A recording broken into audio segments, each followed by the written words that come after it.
55, 55 और 95 हर उम्र के अफराद के लिए यकसा मुफीद, मुफाद आम्मा का आलम बरदार। ज़रूर सब्सक्राइब करें, लाइक करें, शेयर करें और बेल आइकॉन प्रेस करें।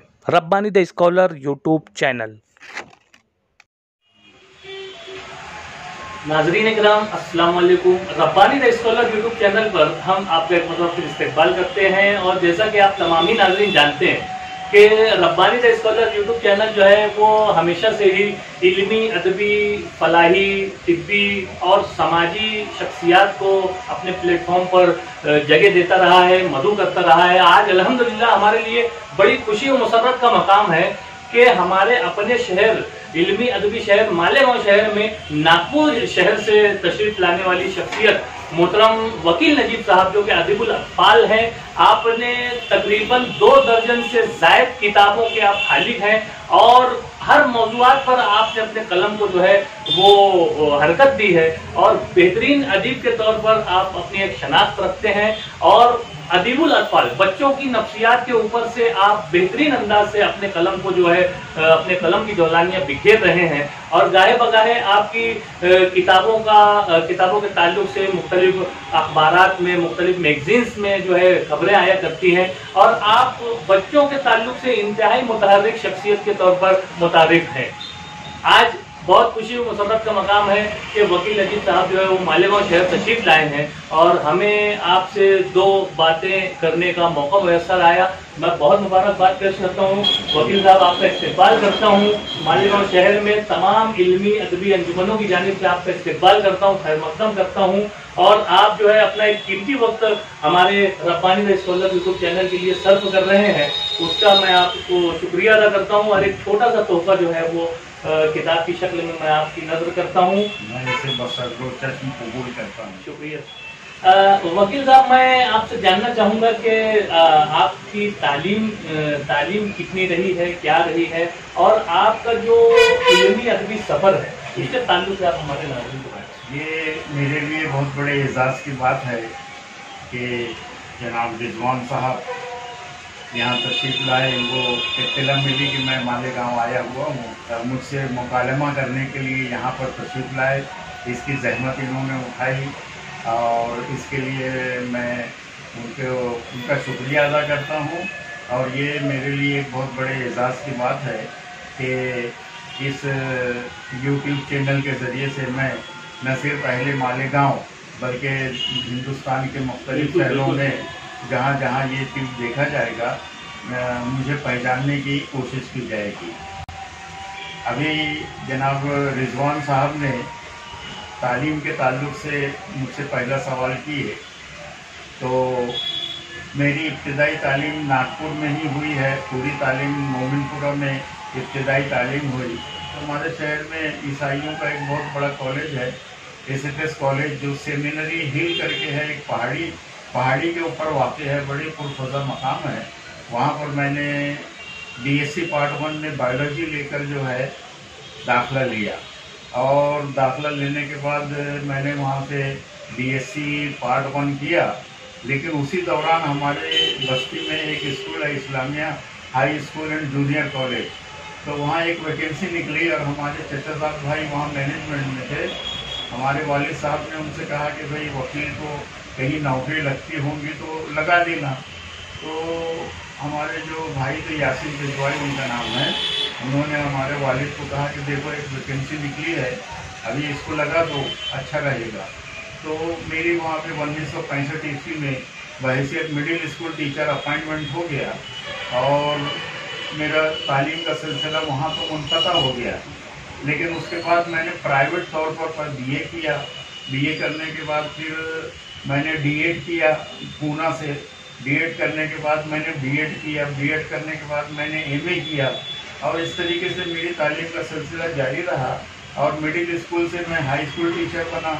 हाई स्कूल टीचर के साथ बात जो है मुझे बहैसियत सुपरवाइज़र पर मुतय्यन किया गया और हेड मास्टर जो वहाँ के रिटायर हुए प्रिंसिपल साहब, तो उसके बाद 2002 में शायद 2002 में मुझे बहैसियत प्रिंसिपल वहाँ पे यानी तयन मेरा हुआ, मुकर्रर किया गया और 3 साल तक प्रिंसिपल के ओहदे पर फायद रहने के बाद 2005 ईस्वी में मुझे 6 महीने का एक्सटेंशन दी मैनेजमेंट ने, और मजीद एक्सटेंशन 2 साल का वो देना चाहते थे, लेकिन वो ग्रांट का मसला आ गया और मैं भी जो है वो करना नहीं चाहता था, इसलिए वो 2005 ईस्वी में 31 मार्च को जो है मेरा रिटायरमेंट हुआ। एक तवील तालीमी सफ़र जो है आपने तय किया और अपनी इब्तदाई तालीम से लेकर प्रिंसिपलशिप के ओहदे तक और उसके बाद रिटायरमेंट होने तक की एक मुकम्मल इख्तिसार के साथ आपने अपनी रुदात यहाँ पर बयान की।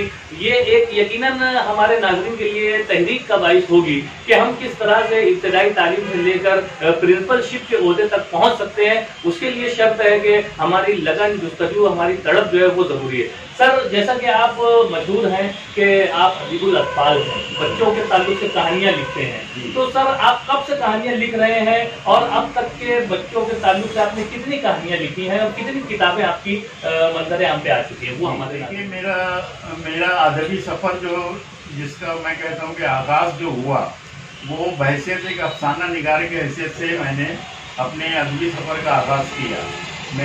हमारे घर में उस वक्त खिलौना आया करता था और हमारे वालिद साहब जो है वो दीन दुनिया एक रिसाला दिल्ली से निकलता था, शौकत अली फहमी उसको इदारत किया करते थे, और शमा की रिसाला उस ज़माने में अपने उरूज पर था। तो हमारे वालिद साहब जो थे वो दीन दुनिया का रिसाला मुझे देते थे और एक एक मजमून पढ़ाकर सुना करते थे और मेरी तलफ़्फ़ुज़ की गलतियाँ और ज़बान की गलतियाँ दुरुस्त किया करते थे। और इस तरीके से मेरा तलफ़्फ़ुज़ भी दुरुस्त हुआ और मेरे को दीनी मालूमात बहुत सारी शौकत अली फहमी के जो मज़ामीन होते थे उसके ज़रिए से हुई। तो उसी दौरान में जब मैं शमा का मुताला किया करता था तो उसके अफसानों से मैं बहुत ज़्यादा मुतासिर होता था। उसी अंदाज में मैंने कुछ अफसाने लिखे, जिनमें से 2 अफसाने मेरे शमा में शाये हुए। और उस ज़माने में शमा जो है उर्दू का सबसे बड़ा रिसाला था, 1 लाख की तादाद में शाये होता था और इतना रिसाला कोई यानी उर्दू का रिसाला कभी शाये नहीं हुआ।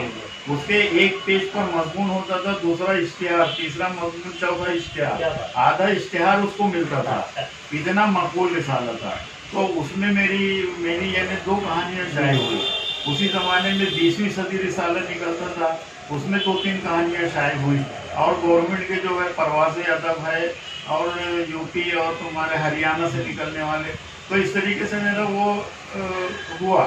अब बच्चों के अदब की तरफ जो है मेरा यानी मैंने बच्चों के अदब मेरा रुझान इस तरह बढ़ा कि मैं जब क्लास में जाता था तो कोई टीचर जैसे गैर हाजिर है तो हेड मास्टर साहब बोलते थे कि भाई आप ज़रा इंगेज कर लो। इंगेजमेंट निकलता था मार्केट, तो इंगेजमेंट में खाली पीरियड में क्या करना, तो मैं बच्चों को जो है ना कोई अपनी पढ़ी हुई इधर उधर की कहानी सुनाता था।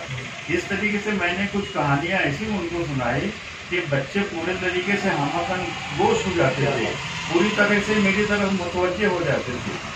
तो मैंने उन छोटी छोटी कहानियाँ जो उनको सुनाई थी, बाद में फिर मैंने सोचा कि इसके ऊपर तो एक अच्छा खासा नावल लिखा जा सकता है। तो इस तरीके से मेरा जो सबसे मशहूर नावल है और जो सबसे मेरा पसंदीदा नावल है मेहरबान जिन करके, वो दिल्ली उर्दू एकेडमी ने उसको छाप लिया, उसके 3 एडिशन छपे हैं। तो वो एक ऐसी क्लास के अंदर एक शरारती बच्चा था असलम नाम का, उसके ऊपर से एक कहानी मैंने बनाया, बच्चों को सुना दिया। बाद में रात में जब मैंने गौर किया तो मैंने कहा कि इस कहानी की बुनियाद पर एक अच्छा नावल लिखा जा सकता है। तो इस तरीके से मैंने लिखा और कहानियों में बच्चों का रुझान और उनकी दिलचस्पी और उनका पूरे तरीके से मेरी तरफ मुतवज्जे होना मैंने जब ये महसूस किया तो मैंने छोटी छोटी कहानियाँ भी लिखी और नावल भी लिखी। तो मेरी कहानियाँ खिलौनों में शाये हुई, पयाम तालीम में शाये हुई और दिल्ली से निकलता था निराली दुनिया उसमें शाये हुई, रामपुर से शाये जो रिसाले होते थे, एक तो वो था रामपुर के 2 रिसाले, एक बड़े साइज में छपता था, और नूर में जो है मेरे कहानियाँ भी छपी और उसके साथ ही साथ नावल भी उसमें शाये हुए। तो इस तरीके से मेरी कहानियाँ जो है धीरे धीरे बढ़ते चली गई और मैंने नावल लिखना, मेरे नावल की पसंदीदगी की नज़र से देखा गया। मेरी कहानियों को तुम्हारे NCPUL जो अभी है यानी तरक्की तालीम और वो 3 किताबें उन्होंने मेरे नावल शाये की है। उसके बाद दिल्ली उर्दू एकेडमी जो है उसने मेरे 2 नावल शाये किए। और इस तरीके से जितने भी रसायल थे उस ज़माने के निकलने वाले, सब में मेरी कहानियाँ, और ख़ास तौर से दिल्ली से एक रिसाला जारी हुआ था बच्चों की निराली दुनिया, वो बहुत अच्छा रिसाला था। उसमें मेरे 3 या 4 नावल जो है उन्होंने किस्तवार शाये किए और बाद में उन्हीं नावलों को उन्होंने किताबी शक्ल में भी शाये किए। तो इस तरीके से मेरे बच्चों के अदब यानी एक रुझान बढ़ता चला गया और मेरी वो बहुत सारी कहानियाँ जो है मंजूरियाँ पर एक के बाद दूसरे आती चली गई। और मैं दावे के साथ कह सकता हूँ कि आज बच्चों के अदब पर जो काम में यानी काम को फरोग मिला है, काम में जो बढ़ावा हुआ है, उसमें वकील नजीब के नावल और उसकी कहानियों का बहुत बड़ा हाथ है। मेरी मुसलसल कहानियाँ छपती रही, मैं उन किताबों को लिखता रहा, उनका इजरा कराते रहा और उनकी तशहीर करता रहा। और जो छोटे छोटे रसायल थे मैंने अपना पैसा देकर उनको इश्तिहार दिया। इस तरीके से बच्चों के अदब की बहुत तशहीर हुई और उसके बाद से बच्चों के अदब की तरफ जो है ना लोग देखने लगे और मुतवज्जे हो गए। मुझे इस तरीके से मेरा लिखने का सिलसिला बढ़ता चला गया। मैं यहाँ पर आपसे ये सवाल करना चाहूँगा कि यकीनन आपकी इल्मी, अदबी और कलमी काबिलियत बेशुमार रही है और काफ़ी कुछ आपने काम किया है, तो यकीनन इस पर कुछ न कुछ इनामात या एजाज़ात भी आपको नवाजे गए होंगे, वो भी तफसीलात हमारे नाज़रीन के। अच्छा सवाल आपने किया। मैं समझता हूँ कि मेरे काम पर मुझे जो सबसे बड़ा जहाँ तक बच्चों के अदब का ताल्लुक है, बच्चों के अदब के ताल्लुक से मेरी दिली तमन्ना ये थी कि मुझे साहित्य अकेडमी अवार्ड मिलना चाहिए, क्योंकि बच्चों के अदब पर जितना मैंने लिखा है और जितनी असनाफ में मैंने लिखा है उतना हिंदुस्तान में आज तक किसी ने नहीं लिखा। मेरे यानी 18 नावल शाये हुए हैं और पूरे 18 के 18 नावल तबाजाद है, कहीं से नकल किए हुए नहीं है, कहीं से यानी मुस्तार लिए हुए नहीं है, तर्जुमा किए हुए नहीं है। जबकि आप कृष्णचंद्र है एक ओरिजिनल नावल निगार, मैं उनको मानता हूँ, लेकिन सिराज नूर साहब के नावल हम पढ़ेंगे, हम बहुत मुतासिर हुए उनसे, लेकिन बाद में मैंने जो पढ़ा उन नावलों को तो मुझे ये लगा कि ये सब अंग्रेजी अदब से लिया हुआ है। तो मैं अपने आप को सबसे बड़ा इसलिए मानता हूँ अदीब कि मेरे ये सारी चीज़ें जो है 34 किताबें मेरी छप चुकी है, ये तमाम की तमाम तवाज़ात है, इसमें ना कहीं नकल है, ना चरबा है, ना तर्जुमा है, ना अखज़ किया हुआ है। तो ये मेरे लिए एक बहुत बड़े एजाज़ की बात है। तो मेरा एक नावल आया मसीहा के उन्वान से, ये मसीहा जो है नावल, इस नावल के ऊपर फिर बाद में मुझे 2016 में साहित्य अकेडमी अवार्ड दिया गया। तो वो मेरा सबसे बड़ा यानी मेरे को दिल को सुकून मिला कि मैं जिसके लिए कोशिश करता था वो अवार्ड मुझे मिला। और उसके बाद एक काम और ये हुआ जो अभी तक शायद बच्चों के अदब पर कमी हुआ होगा। शहर नागपुर की एक लेडीज टीचर ने उसने मेरे ऊपर PhD की, क्या बात, और नागपुर यूनिवर्सिटी ने उसे थीसिस के ऊपर PhD की डिग्री तफवीज़ की।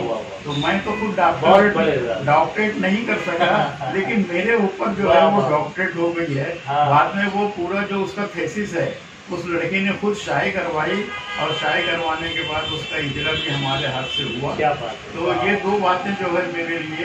इसके साथ ही साथ जो है महाराष्ट्र स्टेट उर्दू एकेडमी से कई बार अवार्ड मिले, मुताबिक बार UP Urdu academy, Bihar Urdu academy और मगरबी बंगाल उर्दू एकेडमी, कलकत्ता, ये दिल्ली ये उर्दू एकेडमी, सब जगह से मुझे अवार्ड मिले हैं।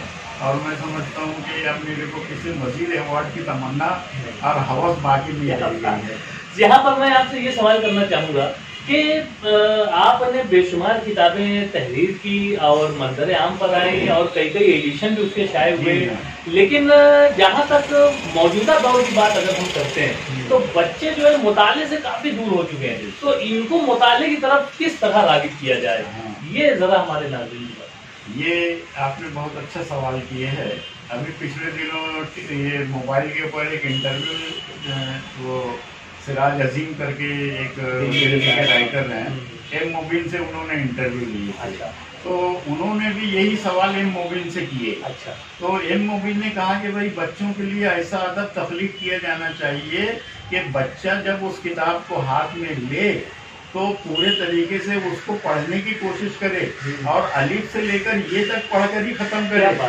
अगर इस तर्ज के मज़ामिन लिखे जाते हैं, इस तर्ज की किताबें लिखी जाती हैं, तो बच्चे जो है ऑटोमेटिकली जो है वो अदब की तरफ मुतवज्जे होंगे।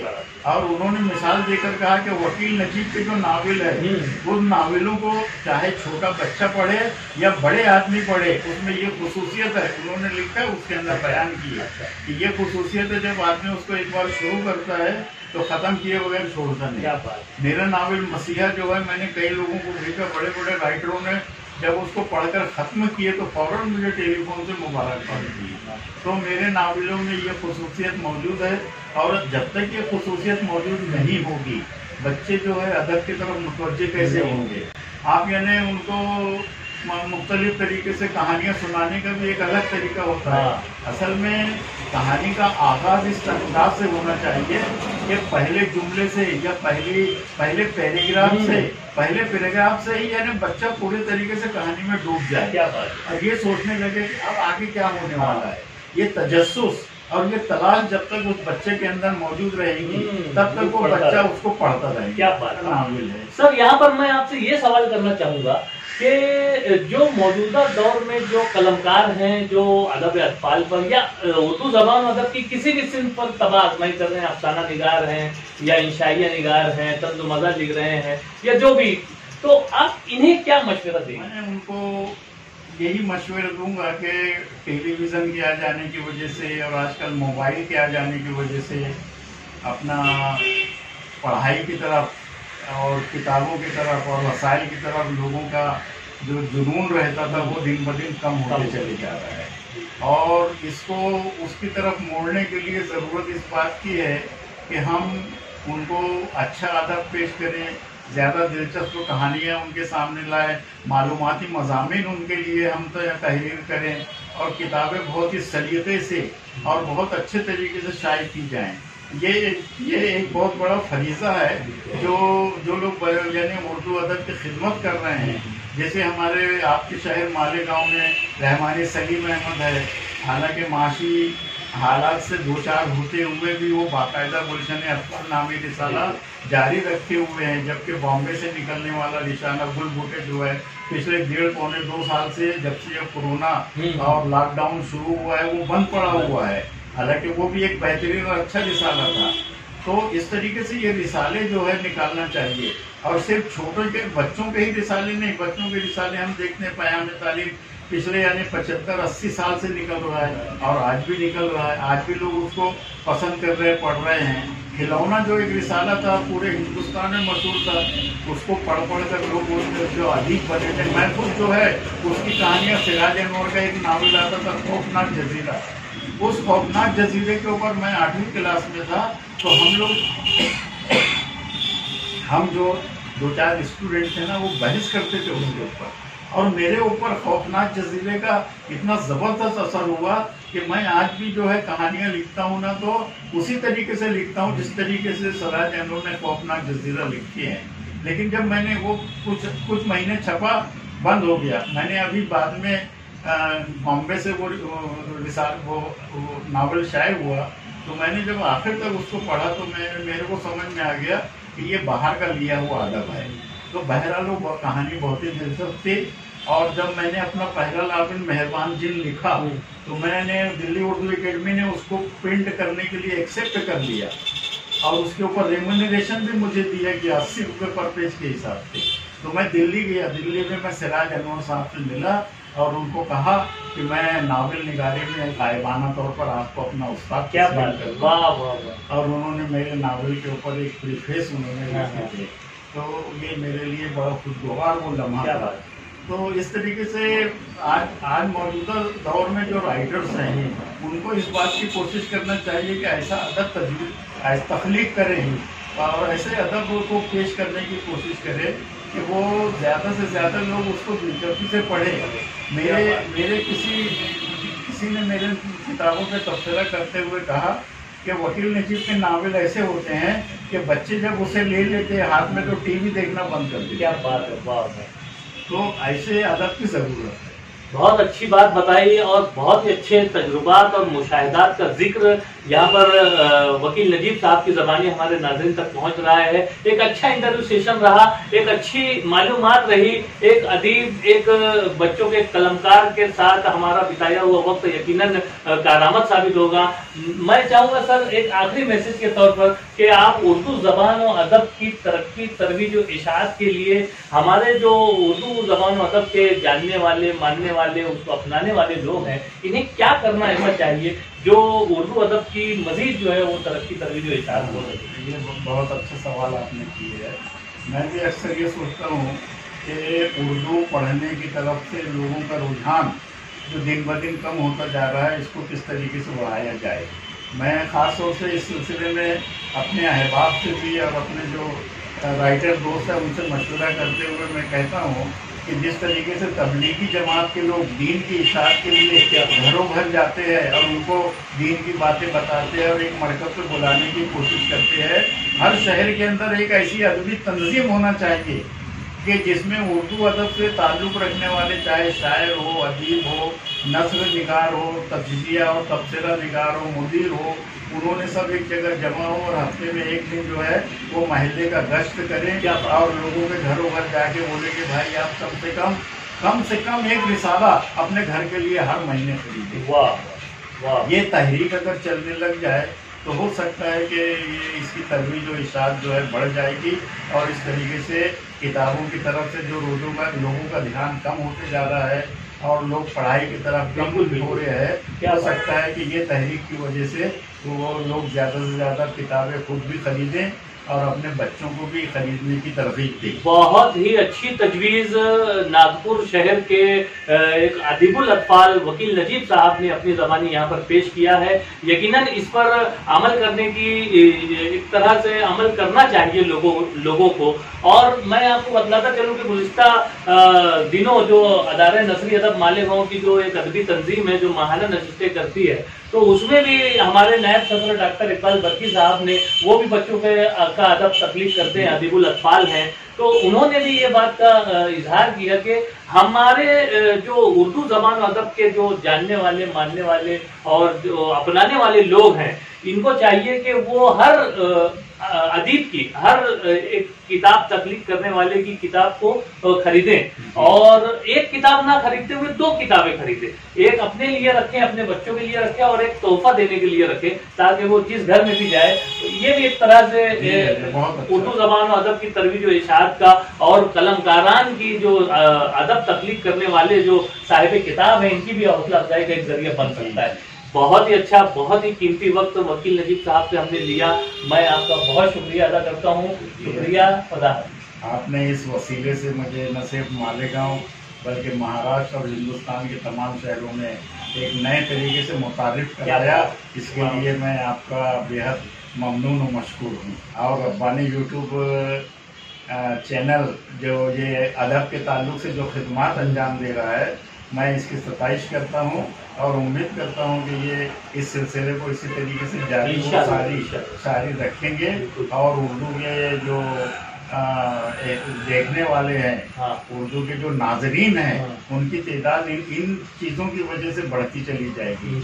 मेरा आज का इंटरव्यू जो है, इनके यानी मुख्तलिफ और उत्तेजित करने वाले जो सवालात थे, उसकी वजह से ज़्यादा शानदार और ज़्यादा रंगदार बन गया है। और मैं उम्मीद करता हूँ कि जब ये सीरियल जब देखेंगे लोग, तो लोग शुरू से लेकर आखिर तक उसको देखना पसंद करेंगे। बहुत बहुत शुक्रिया। Rabbani the scholar YouTube channel इल्मी, अदबी, दीनी, मिली, समाजी, सकाफ़ती, तहजीबी, फ़लाही, तिब्बी, फ़न्नी, माशी, तिजारती, माशरती, इंतज़ामी, इनकलाबी, तहरीकी, तहक़ीक़ी, तकनीकी, तफ्तीशी, तामीरी, तालीमी व मालूमाती यूट्यूब चैनल। ज़रूर सब्सक्राइब करें, लाइक करें, शेयर करें और बेल आइकॉन प्रेस करें। Rabbani the scholar YouTube channel.